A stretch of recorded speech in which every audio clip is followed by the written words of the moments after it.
What's up? What's up, good people? This your boy Scott Lewis, apartment gamer and more here with another Brooklyn Nets Stoop Edition. What's good?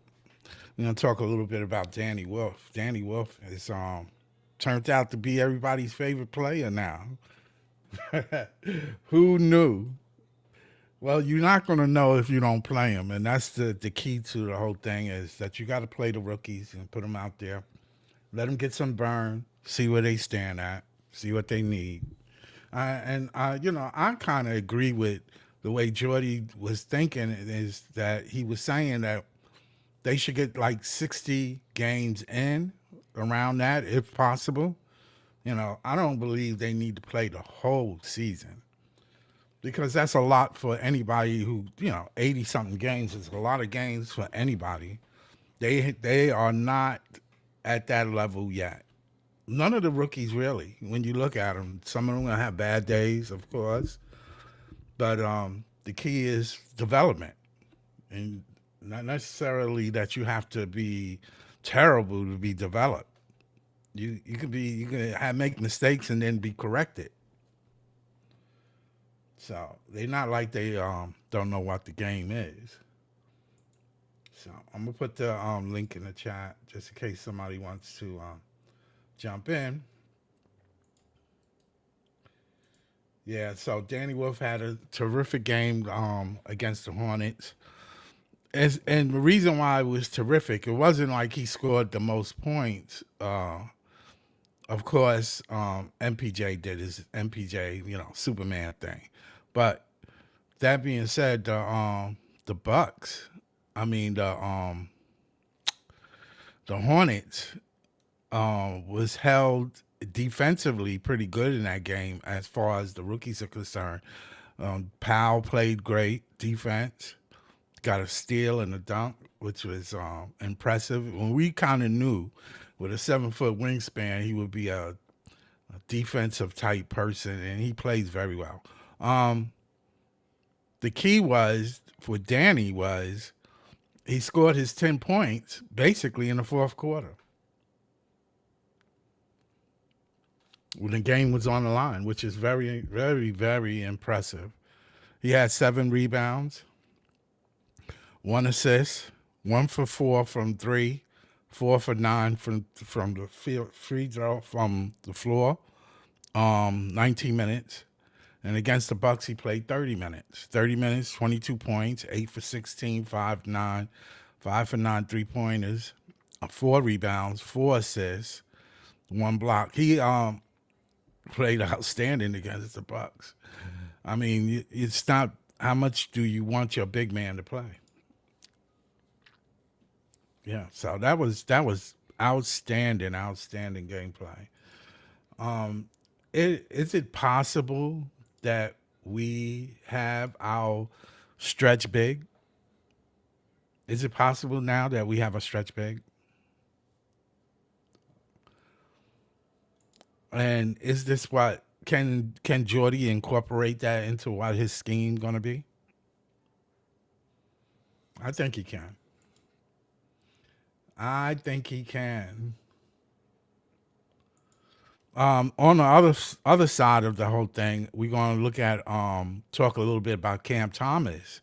Cam Thomas is getting reevaluated this week with an MRI, and I guess they're going to, decide after that when his return will be.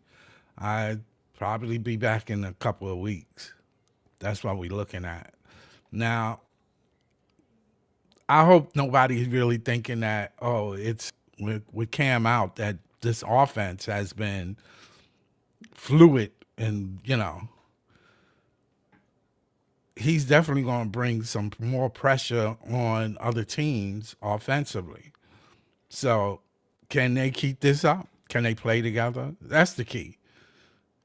Can they incorporate Cam into this? And as a Net fan, are we really looking at the draft, or because we going if you win games, then you put yourself out of the top five? How you feel if the rookies play well enough that you in the playing? How do you feel about that? Hey, Gallo, what's up, man? Yes, we do. That's what I think. I think we do have our stretch big. I think we have our playmaking big. Yes, I really believe that. And I have a feeling he's gonna. He on the day of the draft. We heard what his father said. He's gonna work hard. I think he meant that. I think he meant that. I think he meant it. He is not taking it for granted that he's in the NBA. That's a good thing. That means he's going to put his all in all. And he deserved an opportunity, really do. Because when he was with Michigan, I saw his skill set. I said, man, he's going to be something if he get the opportunity. And he's sure enough showing some. He's taking advantage of his little time on the floor.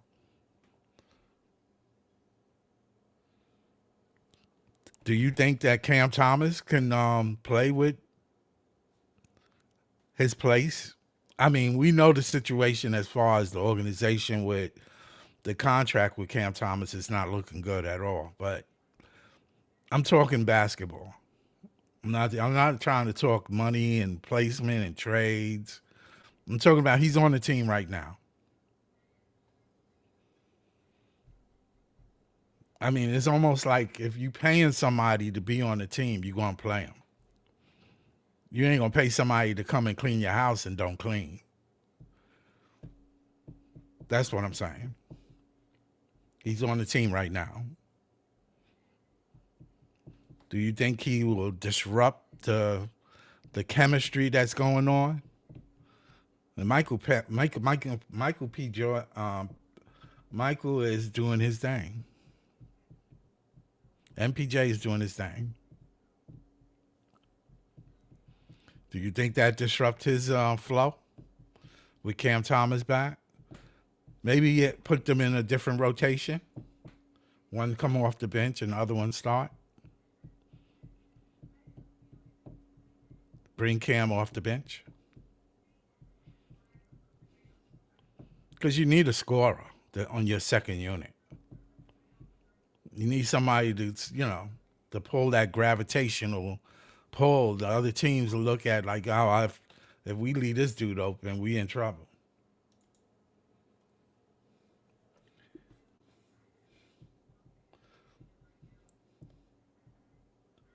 Yeah. Well, he definitely gonna have to release that ball sooner, make the ball pop. I mean, listen, it ain't like other teams are knocking down the door to get him, and he does have a skill set that's useful. Yes, he might be a defensive liability, but yeah, I mean, every team has some kind of shooter that's a liability.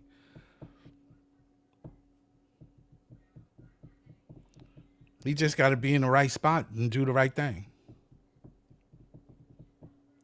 Play with the flow of play with the flow of the game. I think he can. I think he can do it. The question is, do he want to do it? That's the question. Do he feel wanted by the organization? I don't know. I don't know. It's not like we know or anybody really knows that what was said or how the feeling is between the front office and Cam Thomas.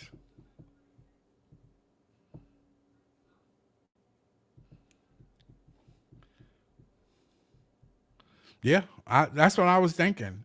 But is he willing to do it? Is he willing? I mean, everybody's dream is to be this superstar, but to have a winning team, there's some sacrifice got to go on.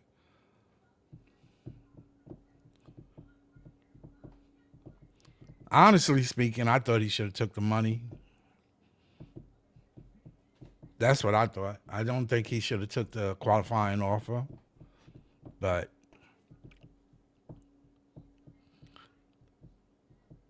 I think he wanted to be wanted.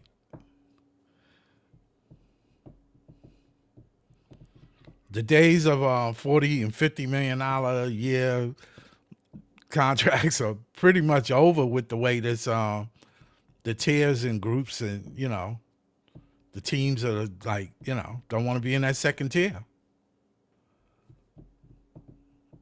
Not unless you shooting for the stars. That means your team got to be complete already.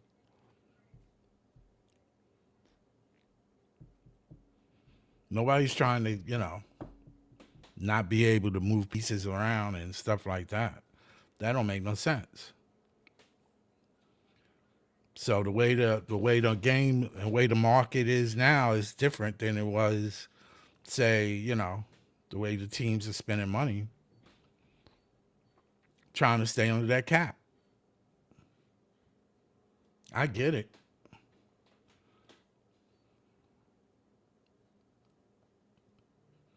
The Lakers are going to have that problem. Not really, because once they let LeBron James go, that's free up cap for them.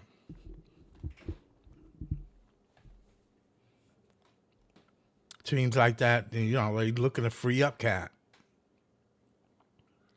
That's why they didn't give they point guard the money now. They waiting for LeBron to leave.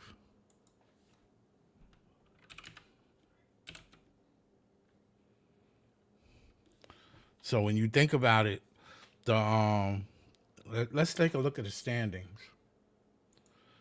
And this is a good question I have for a lot of people is if we start winning games, where do you think the fans are going to start thinking? What's they thinking? What's their motivation? Are they going to start blaming Jordy? They're going to start blaming Jordy. Oh, you trying to win games? What if you start winning with the rookies? Say I put all three rookies out there and you start winning games with MPJ. You got to play MPJ. You're paying him $40 million. You ain't going to sit him on the bench. He ain't going to try to hear that. He ain't trying to miss nothing. He ain't trying to hear that neither.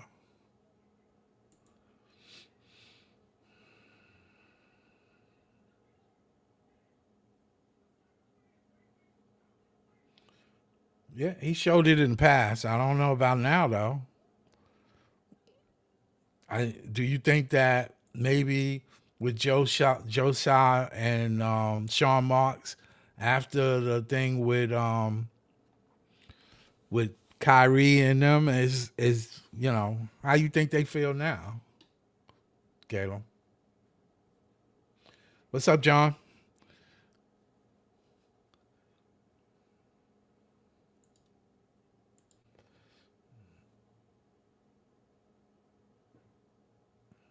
Yeah, it is a tough situation and a balancing act. Yeah, it's you want to win, but you need talent. I get it. I know. I get it when a lot of people sit back and say um, that we need to, lose in order to get a high draft pick, and I get it. But the whole thing is losing puts wear and tear on things, man. There ain't no coach want to lose. That's not. His record is going to be in shambles before he even start winning.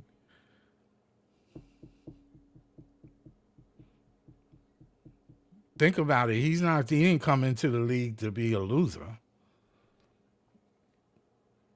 And I know it's just like, okay, you're trying to build a team and get it through the draft. I get it. Maybe one of these guys that we got in the draft now is a big piece of what we need. That's what makes it so exciting. But also, you want to continue to lose because every draft you look at, you sit back and say, this guy is great. But he might not fit. You don't know that. Hey, what's up, John? Hey Scott, what you talking about? I was trying. get on the show. Yeah, we just talking about the Nets' future and the draft, and the team. Like talking about Cam Thomas and when he come back. I know his situation is difficult, but the main thing we was trying to talk about was our future, and that it's got to be a tough Right, situation for Jordy to be in because you want to win, yet you need talent. So right. and it's hard, and fans be kind of unfair to him because I know he don't want to lose, but you know what I'm saying. It's hard. It's hard It to it definitely it definitely is a tough thing for everybody. I think what yeah you for saw with everybody. Wolf, what you saw with Wolf the other night, he's coming to his own very quickly. We saw this in preseason. This guy should not be in the G League. Like But I'm wondering, he's did the they put? senior of our rookies, and you could just tell the I'm experience wondering. that he had in college. He's carried over to the pros, and he's not afraid of the moment. No, he's not. The thing is, I'm wondering if they put him in the G temporarily just so they can get a losing streak. No, I don't even think it's that. I think, like you said with Jordan, he wants to win so badly. We've seen the MO, the Terrence Mann, Tyrese Martin, Jalen Wilson BS. Like, I get he wants to play the vets because he wants you to earn your role. He gives them roles because they've been here a little longer, but that should not have been the thing at all. It should have been you earn your role in training camp, preseason, and then I got to make decisions and try to infuse the youth with the vets. If Jordan would have done that, I think you would have had a lot better basketball play than you did in the beginning. I get we do want to tank for top pick, but you also want the rookies to get experience, and they kind of had to So, earn their way onto the court, like Yegor, Powell, and so now if Wolf. they good enough to play, say they good enough to play, say the rookies are good, say 3 out of the 4 rookies are ready right now. They gonna surprise a lot of teams because they decent players. Maybe not a superstar, but decent. And you start winning games. Then is that Jordy fault too? That's the question. No, that's because development is a priority, and these young, I'm I just think these saying. young guys are I'm coming just saying. along by Then development. I'm just saying. I don't want. It'd be unfair for at the end of the season we go, oh, you won 30 games or you won 25 games. Well, that's because they're playing MPJ a lot, and this guy right now Well, is you your got to best play scoring them. option. You pay them. You got to play them. Right? And we won the other night because largely what he did. The rookies played a lot, but you look at the final stat sheet, MBJ's 30 points are what put you over. And my whole thing is this: if you want to beat up on all the bad teams, and if we don't get a top 5 pick next year, then I'm you just really saying. got to think. Then you really got to think about making big moves. Because, like you just said, Jordy wants to win. He's not. Here's the thing: people don't say this. Jordy don't want to wait around 5 to 6 years. Like respectfully, and this is why the rookies. I appreciate Yegor Powell and Wolf are trying to advance their game in such a short amount of time because I think they understand it too. If I'm not playing at a high level anytime I'm out there, at least I'm working on my weaknesses, then likely Jordy's not going to play me. And I got to give those rookies all the credit in the world because them doing that has actually led to real developmental, exciting basketball the last few games. Not that we're watching these vets just crater their values and it's only MPJ and Clax look like the 2 best temporary top guys on our team. That wasn't getting us anywhere. Now you have potentially Yegor, Powell, and Wolf being rotation guys after this year if they could keep up what they're doing. And if we don't get a top 5 pick next year, Scott, then I think the Nets got to either make a big move potentially or try to go all in on somebody. And this is where I'm going with this. You've heard about the honest stuff, right? He just Yeah. deleted all of his stuff today after they lost to the Wizards yesterday. Like we all talked about it. Giannis gave the Bucks till this month, December, to see where they're at. And they're what, out of a plane right now? Barely above water, even with Giannis? Like if he asks out, let's say not this winter, but next summer, which looks very likely, the Nets are in position to make a move for him because they have contracts, they have young assets, and they have all the picks in the world. And you look at Danny Wolf, Yegor Powell. If you put Giannis with those 3 guys, I think their games could go up to another level potentially. What if And that might be okay? a move the Nets have to make if they don't What get a if top 5 pick. what if OKC decide to try to get him? Everything I heard. Listen, they're crazy. They should have all this power in the world. But basically, OKC They they have. signed they signed Shea to that big extension, which don't kick in for 2 years. They have Jalen signed. They have Chet signed. They have pretty much everybody signed. Now, theoretically, could they go after a Giannis? Maybe, but looking at Shea's contract and what Giannis could make in his new contract, financially, they couldn't have that roster if they wanted to. So I don't think they're a team that's going to go in on Giannis because they have basically many ways to go about how they want to do that. They could create a second dynasty. They can move off of pieces. They could basically rebuild in a few years if they want. Like, I don't think they're in a position where they're desperate to get a Giannis. I would say the Spurs are a team that could get Giannis because they have Dylan Harper, they have picks, they have movable contracts. They're definitely a potential team. But everything I've heard is that Giannis would want to stay in the East if it is his choice. And I think he's going to have a big say where he wants to go because the West is so crazy, whereas the East, it's still very winnable. There's maybe 2 to 3 top teams in the East that could win or not win. So if Giannis stays in the East, I mean, Brooklyn are one of the only teams in the East that has real flexibility. There are a lot of teams in the East right now that don't have flexibility. Maybe Detroit does because they have movable picks and contracts. But what other team in the East right now looks like they can go out and get a superstar with picks and movable contracts? Not a lot of teams in the Eastern Conference besides Brooklyn. That's true. That is true. Right. We also can play the pick and roll with another team and let them get them and take their picks for the next 5 or 6 years. We could definitely do that, but you know what's enticing about getting Giannis to this team? Danny Wolf, man. If Danny Wolf is going to run point for us, imagine how much easier Giannis' job would be on this team. He wouldn't have to run point. He could basically be a lob threat. He could be an interior bully ball threat because you see how Wolf is like getting people set up for shots, how he's driving in the paint. Imagine trying to deal with Wolf and Giannis on the interior together, going at you full force. How are you going to stop that? And then if you keep MPJ, let's say, to be a third, fourth option, that's basically Giannis' version of a Chris Middleton. We've seen MPJ catch and shoot. That's what Middleton did with Giannis in Milwaukee. And then Drake Powell, he could potentially be a Drew Holiday version on defense for us. And then Yegor, he could potentially be a point forward where he could play make, he can shoot threes. Like if he gets stronger, imagine what weapon he'd be next to Giannis. So like I know a lot of people don't want to do that because they think the Bucks are going to demand a big haul. Scott, we had Kevin Durant, James Harden, Kyrie Irving, 3 future Hall of Famers. Did we get a massive haul for all 3 of those guys like everybody thought we were going to get? Well, No. we did kind of get one. Eh, If you really think about it, and I'm gonna bring it up, I'm gonna show it. I'm glad you mentioned that. I'm gonna show you what I saw, and this might be true, but if you look at the haul we got from Kevin Durant, if you want to think about it from a perspective of how it played out, this is Kevin Durant haul. This is all that we got from Kevin Durant trade. Literally. Literally. We got Michael Porter Jr. Basically, Michael Porter Jr. is from Kevin Durant. We got from the Cam Igor, Johnson side, yeah. Nolan, Danny Wolf, Ben Sarab, Noah Clowney, Zaire Williams, 2026 Nets first, 27 Knicks first, 28 Knicks first swap, 28 Sun first, 29 Nick first, 31 Nick first, 32 Denver, and 7 seconds. This is all from Kevin Durant. Literally. But you also had Kyrie. That's a haul.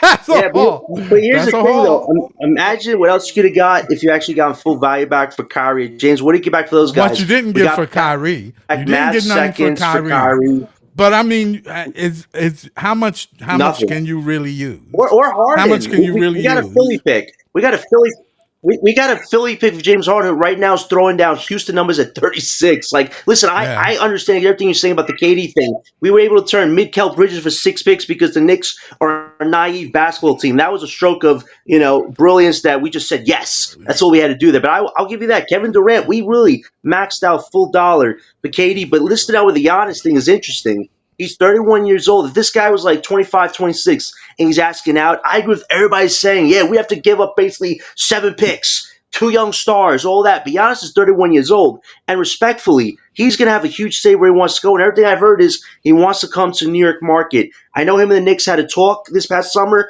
but the Knicks have no picks to get Giannis. They have no young stars to get Giannis. They would have to gut their whole roster just to get Yeah, Giannis, which yes, I that's don't think true. they have the stomach to do right now. Nah, Because if they they can't. did, they would have done it. Yes, But they would have guess did it. what? There is one other team in New York, the Brooklyn Nets, and if he came to this team, he's the 1A superstar. And if you want to look for a 1-2 superstar, maybe it's Danny Wolf. And if you draft a guy next year that's a Cam Boozer or Caleb Wilson, there's your third star. And the crazy thing is, the guys we draft are not eligible to be paid for 3 to 4 years. Giannis would be your biggest contract, and you'd still have the flexibility to sign players or make a trade for some good impact role players. People got to realize getting one superstar in the CB era is half the battle. It's depth moves. Our depth wouldn't be crazily destroyed if we trade for Giannis because at the end of the day, we hold some cards here too. If Giannis has the ultimate say he wants to come to New York market, Bucks gonna have to take back what they can get, and they can actually get some decent assets. We have movable contracts. We have maybe some young prospects. Maybe we trade him Noah Clowney if he doesn't want to re-sign an extension with us.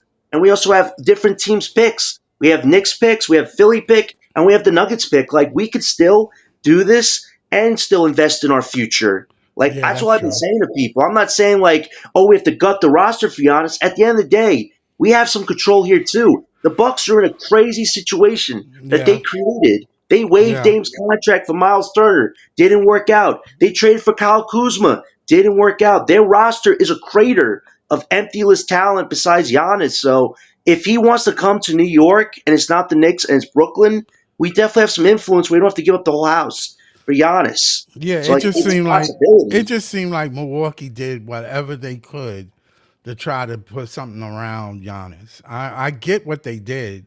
It's just not working right now. So Right.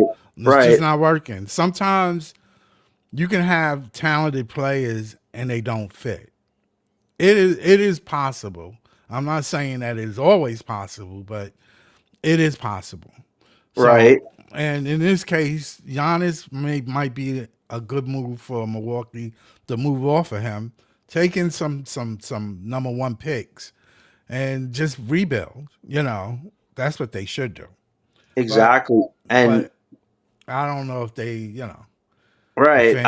And I'm just saying, for the Nets, it depends on if we draft in the top five. Right now, the Clippers are essentially close to waving the white flag and give OKC a top five pick. The Pelicans, they just lost Zion to another injury. Like this guy went from King Zion to Burger King, and the Hawks have their pick. Pacers still have their pick. And then Boston, they're teeter-tottering between play-in or out of play-in, and they're a danger to us. So it's like there is like really no guarantee we get a top five pick whatsoever again, just because some teams that shouldn't be in the bottom with us are in the bottom, and other teams hold their picks. So if we're in a situation again where we're drawing 6 through 8, Giannis is an available star right now that still has 3 to 4 years of his prime. And the Noah Clowney thing is interesting. Netskin just put up an interesting stat on players that are allowing percentages on blow-bys, which is cuts to the rim and not defending well. Noah Clowney right now, Scott, is sixth on the list in allowing people to drive to the rim against him, which is not good. Jaeger is fourth because he's a rookie, but Noah Clowney at six, coming in 234 pounds this year. We've seen the offensive strides like we noted on your show last time, but defensively, Noah Clowney is nowhere where he well, should well, be well, as a power forward. one thing is you got to remember in this league at that position, there's a lot of talented players at Right, his position, and that should be expected. You're not going to be able to stop everybody. He's not. He never was that great defensive player. He was just good enough, and he was tall enough. He gained weight, which gave him the ability to push people in the paint, which is what I was telling BK last night. Was that he showed that he was more aggressive. So his game has improved. It's just defensively, it hasn't improved. That doesn't mean you right, get rid of him because he's not this great defender. right. I'm not saying get rid. Because a lot of people are saying that he's no good. Clowney showed yesterday and the game before that he is willing to go into the paint and bang. A lot of people won't do that. A lot of people are not doing that. So it leads to injuries. And I think that he's putting his body on the line, man. He's trying to improve his game. I think that, Clowney has an opportunity on this team as far as the future is concerned. I mean, they're not going to just get rid of him. They not. Not for nothing, that's for sure. I wouldn't. So, I mean, that's just how I see him. What I'm kind of upset about and kind of worried about is Cam Thomas' position in the NBA period, because which I know another team would pick him up, but that's not the point. The point is I don't want to see him get picked up and then get fruitful somewhere else when he could have did it here. He could be a six man. He could be a great six man for us if he can accept that role. But that's on Jordy and them to explain to him what they want from him. So I mean, or can they use him? Because everybody can't be 6'8" and great defenders, or everybody is not Drake Powell with great defense. Because Drake Powell is a great defender, but I don't know if he's a great offensive player. It might take time. It might take time. We knew when Cam came in here, he was a shooter. That we knew. Some people have certain superpowers. Cam Thomas' superpower is scoring. Drake Powell's is defense. And don't get me wrong, I want to see Drake Powell play. I want to see Drake Powell play more. I think more playing time is good for him. It would probably bring more of his game out. I would like to see him go to the hole and score. I would like to see him shoot more consistent, because Igor is shooting very well. Danny Wolf is shooting very well from the outside. And you got to remember, the word out for Igor was that he wasn't a great shooter. That was the word. The word was he's not a great shooter. And I always thought he was a great shooter. I thought he had the motivation to be a great player. And that's important. That's very important. But I'm concerned about Cam Thomas in the league, let alone on the Nets. I don't want him to not get his opportunity. I think he's a highly skilled scorer. Just like MPJ is a highly skilled scorer. That's how I see it. Do we think Cam is going to be around for the long run? I doubt it, because the team act like they didn't really want him. I don't even know if it was about money or he just wanted a long time contract. Yes, I hear you. Yeah, Yeah. So I don't know what the my connection situation went out there is. for a second. Yeah. Just Go getting back ahead. to just getting back to Klein's situation for a second. It's like if we have to if we have to decide between Giannis and Clowney, like to get Giannis here, like there's no Oh, I'm getting conversation. Like taken. as It's much no as Clowney, conversation. Giannis is coming. yeah, right, and that's where no Clowney situation becomes interesting, because if we move him back to the bench, let's say we keep him and we get Giannis. If we move him back to the bench, is he gonna keep doing what he did as a starter, or is he gonna go back to what he did, regressing, where he wasn't even an impact for us off the bench? Like if the Bucks are asking for something valuable back for us and it requires trading Clowney to get Giannis, I'm open to it, just because you're literally upgrading to supernova status right there with Giannis at the 4. And like Right. I said, you could play Wolf at the 5, and this would be my rotation. It would be Yegor at the 1, Powell at the 2, MPJ at the 3, Giannis at the 4, and Wolf at the 5. I think that's an interesting starting 5, because you get playmaking, you get offense, you get defense. You're bigger as a team. Like imagine a Wolf and Giannis lob combo. Like that would be exciting. And people are saying Giannis just wants to go star hunt chasing. Well, in this new CBA era, you can't just do that. Like back then, you could just do that whole star thing, but now you can't. So if That Giannis, I agree with. I totally agree with what you're saying there. It's not the same. It's not the right. same. The past is the past. You can't just load up on superstars. You just can't. Right. And at You least got if Giannis came to the Nets, there's a high chance we could be a top 5 team. especially if him and the rookies are playing well together. It's just something to think about because we have to start thinking about winning decisions next year. How can we get there? And for the Nets, I think Wolf, Jaeger, and Powell are solid rotation guys right now. Maybe Wolf has a star potential, but that's not enough. You need your 1A guy, and I want to get that guy in the draft, Scott, but there's a huge chance we get asked out again, which would be a little soul breaking. But if Giannis is still available, that is your pivot. You got to get the 1A superstar here to play Yeah. with these rookies at that point. If you can get him to come here, then by all means. I'm quite sure Milwaukee is one of those. They're gonna ask him where he want to go. I don't think he gonna just. You know. I don't think he gonna just be got. You just trade me. I Right, don't. right, and He's gonna. They gonna ask him where do you want to go, and then right, and you gotta right, give him 2 or 3 spots or whatever the pick, and then he's right, good with and he's good with it. right, Hopefully, and the Nets are one of them. I That's I what think you hope is. I think we genuinely could be. I think it's us, Spurs, and may. I don't see OKC doing it, but there may be one or other two teams out there. But there aren't like 10 to 20 teams that can get Giannis right now if they wanted to.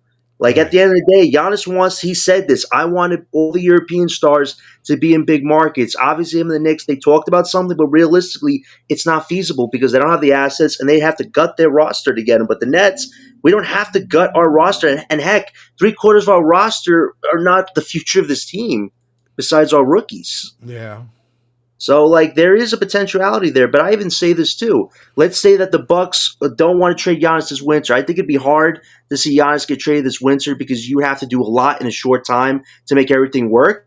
But this summer, there's definitely a 99% chance this summer he'd ask out and they would find somebody to trade for him. So let's say right now that the Bucks want to keep trying to find a way to keep Giannis, right? The Nets are Right. definitely a trade partner with them because they might want to try to get off Kyle Kuzma's $22 million contract. They still have their 2031 bucks first to use. I think Right. us and them could do a deal potentially of Zaire Williams, Cam Thomas for Kyle Kuzma, and the Bucks 2031 first. I'd be open to that too because if you get Kuzma's contract on the books with MPJs, that is $60+ million coming off the books in 2027, Scott, where the Nets would be at that time and place positioned to actually go after a superstar and have the assets to do so.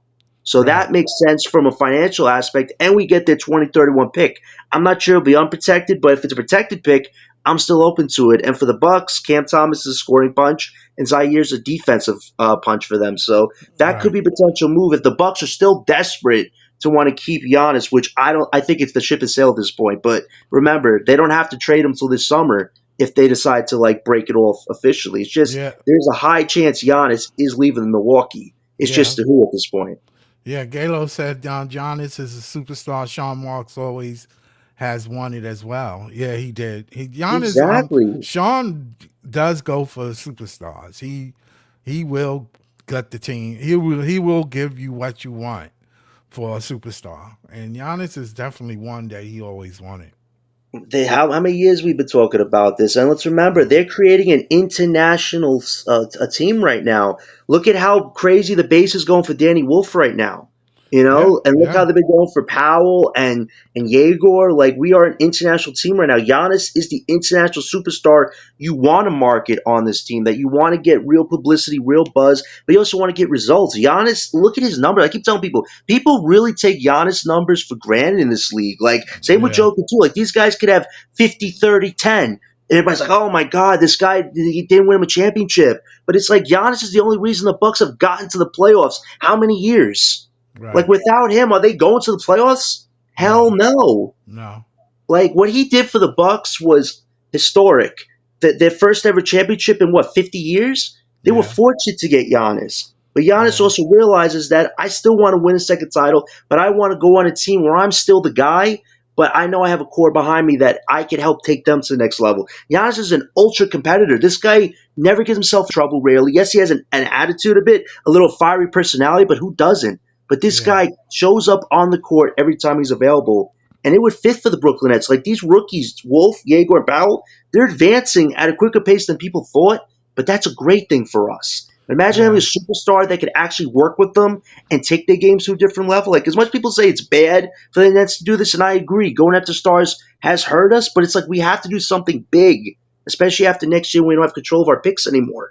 And Giannis Yeah. is in a position to want to go somewhere fresh to maybe a New York market. So we could make this work somehow, but people I think are scared that Sean Marks is going to throw everything at the Bucks for Giannis. Listen, you all you have to do is say, listen, if Giannis wants to come in, we have stuff to make it work, but we're not going to destroy our future completely just so we can get the guy. You have to work with us too here a bit, especially if that guy wants to get the hell off your team. Yeah. Like, What would you give Milwaukee? all right. I've thought about this with some talk with some people. Let's see. Let's say we're doing this in the offseason, right? Cam is no longer on this team, so he's not a factor in this. Right. I would do Nick Claxton to the Bucks because we Danny Wolf is potentially our point center. I know they have Miles Turner, but that's something for them to figure out. I would give him Nick Claxton. Terrence Mann, say we don't trade him. That's a salary that works. He's only making $15 million. He could be a vet for that young core, whatever they're trying to build there. Unfortunately, Zaire, I think, would have to go. He's a young 3-and-D guy, could really help Okay. them build a defensive identity. Okay. One of Nolan or Saraf might have to go because they're going to want prospects back from us. There's no way the Flatbush Five remains unscathed, and those are the two guys at the bottom of the pecking order at the moment. I think Right. Nolan Traore we might have to part with just because he looks like he has flashes of offense that they might want more than a Saraf. Okay. Or let's say we want to keep those two prospects. Noah Clowney becomes an intriguing prospect because he's due for an extension next year. But like we just said, it was between Giannis and Clowney. Come on. It's pretty obvious at that point. Like we would upgrade tremendously, but Okay. then All right. they would Okay. get an actual project in Noah Clowney to see if Okay. he could be their temporary Giannis replacement. And now we go to the picks part of this. So we have like what, 3 contracts plus a Clowney and maybe a Nolan or Saraf. Okay, now the picks. They could get 2 of our 4 Knicks picks, any 2 they want. We have the Right. Philly first and we have the Nuggets first. That's literally Okay. 3 to 4 powerful picks that they get alongside those movable contracts. Literally, the Bucks get flexibility to get movable contracts. Maybe Noah Clown is their potential long-term project, and they get other teams' picks. This is what people got to realize. Why they don't want our picks? They want other teams' picks that we have right now. That would be Right. their way of trying to crawl out of their situation. So it may not be the greatest offer in the world, but if he wants to come to New York market, that's the best offer they're probably going to get if he's dead set on coming to New York. And I think that's Okay. something that could work for both sides. Okay. All right. I can see. Yeah. Yeah. I can see that. I will try to keep Clowney, but I'll give him up if I have to. Right. And let's say Bobby Portis comes Because along with see the Giannis thing. in the deal. We Well, get I another don't bench want piece. Portis. I don't want Portis. He's a bully ball player. I wouldn't be surprised if they want to give us another contract to come along with Giannis. Portis is a guy that could give us points off the bench. He's also a guy that's a locker room leader type dude. So I wouldn't be upset having a guy like that. I think he's somebody the rookies would really like to play with because he does bring fire. He does bring his own charisma. That some people like and don't like respectfully. But he could be somebody that might come back with Giannis. But that would be the deal on paper. Like it's literally flexibility for them, and they still get picks out the deal. Right. Like and maybe Clowney is their potential long term project. And I understand people want to keep Noah Clowney, but let's look at the logistics. Offensively, he's taken some great strides, but defensively, he's not stopping a lot of people, and that's shocking because if this is going to be your power forward of the future, you have to be able to defensively play a huge role there. And like you said, Scott, the power forwards in this league are crazy, crazy good. And Noah Clowney Yeah. just looks undersized, just like with Nick Claxton. Nick Claxton's not a oversized center, not at all. And Noah Clowney is an undersized forward. Like that, just there's a lot of worry there. So if that's what's keeping us between a Giannis deal, Clowney man, fortunately you'd have to be part of that deal, which I think the Bucks would be enticed to get because maybe Yeah, because Noah Clowney Clowney, is a good prospect, man. right? And that's why I don't like it. But I mean, I understand. I understand. It's the Yeah, Clowney thing that they're gonna look at. Like we can use him. exactly. Like, because they're going to want a prospect from us. And Noah Clowney is still one of our prospects in many ways. And he's due for an extension. Let's Yeah, remember, he's young. how many times has Sean Marks committed to our homegrown talent besides Nick Claxton? That's it. Like, at the end of the day, this all goes with what you just said, Scott. Sean Marks likes superstars. So that would be a move of Marks that I'd expect in a Giannis deal that Clowney, unfortunately, would be traded just because you're swapping a potential okay power forward to a great superstar top three power forward. And Yeah, seeing yeah, what him and Wolf could do would be very enticing together. I think Wolf, if he could really keep doing what he's doing for the next 3 to 4 months, hell yeah, I'd be enticed at a Giannis and Wolf duo. I think that could be really exciting. yeah, yeah. Because yeah, you know, the future is exciting, and the draft is important. This draft, our draft pick this year, is very important. It has a lot to do with which direction we're going.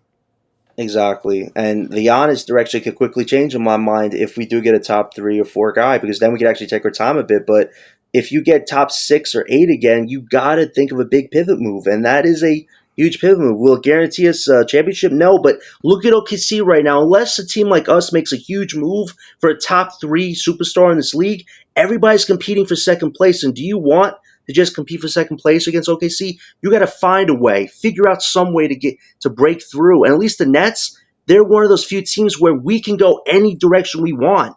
Not a lot of teams have that directionality because they're either committed to so many players on money or they have no picks. Right. Like that's where the Nets could come in here. And I just know Sean Marks, Josiah, if they are still in charge of this team, they're not going to make homegrown development the priority. They're going to wait for the right time to strike and get a superstar here. But are people really going to be upset if a Giannis does want to come here and play with the Wolf, Jaeger, and Powell to form a young core while still being the main guy on this team? I think it's an exciting thing for the Brooklyn base. And he's an international superstar. It fits the theme of what this organization wants to do. Right. Yes, Right. does it speed up your timeline? Of course, but why not? How many years we've been going through this? The last 3 to 4 years of not accomplishing anything, but everybody's like hoping we have a direction. We get Giannis, we actually have a direction Right. in a weak East. But Yeah, that's fair. I totally get why people are against it. Like I've had a lot of great discussions with people today. And I hope people don't think that, oh, I'm desperate and delusional to want to get Giannis. Of course not. But I understand that we got to choose. Like Scott just keeps saying, a direction next year, whether it's in your draft or going after somebody big. We have over $40 million. And if you trade one of MPJ or Claxton, you could have over $60 million to maybe make a big Giannis move. So the Nets definitely got to make a big, bold move next summer, even if you drafted the top 5, because the time is now, especially in the Eastern Conference. That imagine it gets to the Western Conference and we're still doing this. Oh, let's take our time. We're never going to get anywhere. The Yeah. East is weak right now, and if the Nets have a chance to really capitalize on the draft and for a star like Giannis, you take the damn move. You take it. Right. Right. Well, keeping MPJ is probably one of the priorities. I don't know how long he's going to play though. That's the key. Right. I don't know his mindset because me and you heard him say he had to think about it. Right. His career, and I mean, you know, that made me pause and say, "What? You don't want to play?" You know, I mean, but getting like Giannis would be a powerful move. It will be. I'm telling you, Clowney is not the same player though. He is not thinking no more of just shooting, taking a jump shot. That jump shot thing is not his motive now. He comes in the game, he wants to be physical. I think he's more physical than Claxton, really, at this point. Oh, way more physical than Nick Claxton. And like I keep saying, when Clowney does those dunks, it does look Giannis esque for sure. But again, what the work that Giannis has put into his body last few years is something that we've rarely ever seen in this sport of Yeah, basketball. And Noah Clowney, as much as he keeps putting on muscle, we actually have the physical structure of a Giannis. I don't see it, but he is for him. It's just the defensive stuff. He has to figure out a way to be more impactful defensively. I appreciate the offensive stuff, but you got to show you can be a lockdown defender because in the power forward position, you have to be. And his rebounding too could be a lot better. Like if he can figure out those dynamics, let's put the honest stuff on ice. But again, if Clowney doesn't show us the next 3 to 4 months, it becomes a real question. Are we going to extend a guy that's shown great signs offensively, but defensively he has zero impact outside of the game? It's going to be hard to have a respectable front court if you yeah, do want to win. So there's a lot to weigh with Noah Clowney's future. I like the strides he's making, but are the strides going to be enough by the end of this year to change our minds on this? We will see. We will see for sure. It's just looking at if you do make the Giannis move, MPJ, like you just said, we don't know if he wants to keep playing the rest of his career or not. But if you get a Giannis here, MPJ becomes your automatic third option on this team. Now I know people are Right. saying he's a second option, but respectfully, he's a solid third or fourth option. And if Danny Wolf breaks out, that guy could be your second star, and then MPJ's your third star, and then a Jaeger Powell could be a fourth star, fourth or fifth star, depending on how they both do. So I think a Giannis MPJ combo is very enticing for this Yeah. team. You have two guys that want to win. Danny Wolf looks like he really wants to win. There's nothing wrong with seeing if that combination could work if you do take that risk a little bit. And I think it's Yeah. definitely something to think about. Yep. I do. I think so too. I would definitely go for it. I ain't gonna lie to you. Right. I And I would I would go for it because it's Giannis. right. Do I need And to and say let's anything remember, else? MPJ has played with a big superstar in Nikola Joker, and now he's going from a Joker to a Greek Freak. I don't know if Yes. it's like a crazy difference. I know what Joker does on playmaking is very special, but Giannis, that's a physical force in nature, and MPJ has no problem moving out of the way. Well, this guy does bullet work in the interior, but if they're trying to defend Giannis, MPJ will be right there in the corner, getting up so many 3-point shots. I really think that's a combination that could really work for this team. And then if Danny Wolf breaks out on his own, there's your second or third star potentially. And then you have Jaeger and Powell competing for fourth and fifth, respectively. There is a core right there. I just think some people are like, oh, if we get Giannis, it's going to make the rookies not play good. What are you talking about? Have you seen some of the rookies in the NBA that have played with some generational talent and how their games were elevated because of it? Right. It just opens their game up.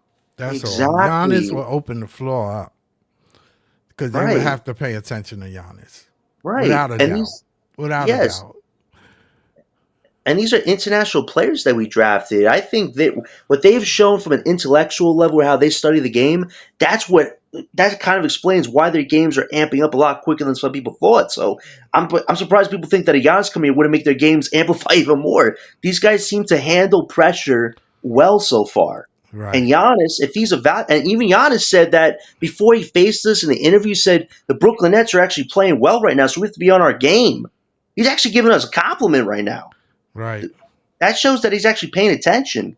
And I Yeah. think Giannis, like, he looks at how other teams are going, saying, "Hey, if I go to this team, is this team actually something I could win with?" I think the Right. Nets give him a canvas to build something real, Yeah. Yeah. potentially. Yeah. Yeah. This whole season, this off season is everything for the Nets. For the next good 5 or 6 years, it's very important we make the right moves. But that being said, okay, I think that's it. Thanks, John, for coming on. I gotta go. Good show, Scott. Thank you for letting me have Yeah, this conversation because I had it on yeah, Twitter today. And for anybody who thought like I was, like lost in my thoughts, I hope this just helped clarify more of where I was coming from. At the end of the day, this is about the rookies: Danny Wolf, Yegor Dioman, and Powell, and all three of them are showing us something. But yeah, next yeah. summer, like Scott says, is the most important summer in Brooklyn Nets history yet. So if Giannis is available by then, and these rookies really break out, that I think anything could happen with this team, and we are in a position to build this team any way we see fit. So if we do get a top pick in next year's draft, I think all bets are off. The Nets could do something special to really put themselves back in the East, where people aren't just looking at us like a comedic joke, but a team that they should look out for. So we'll see what happens. But thank you for having me on, Scott. If you want to talk fun basketball, follow me on Twitter at everythingbeacon Thank you, Peace out, John. everybody. Peace out, everybody.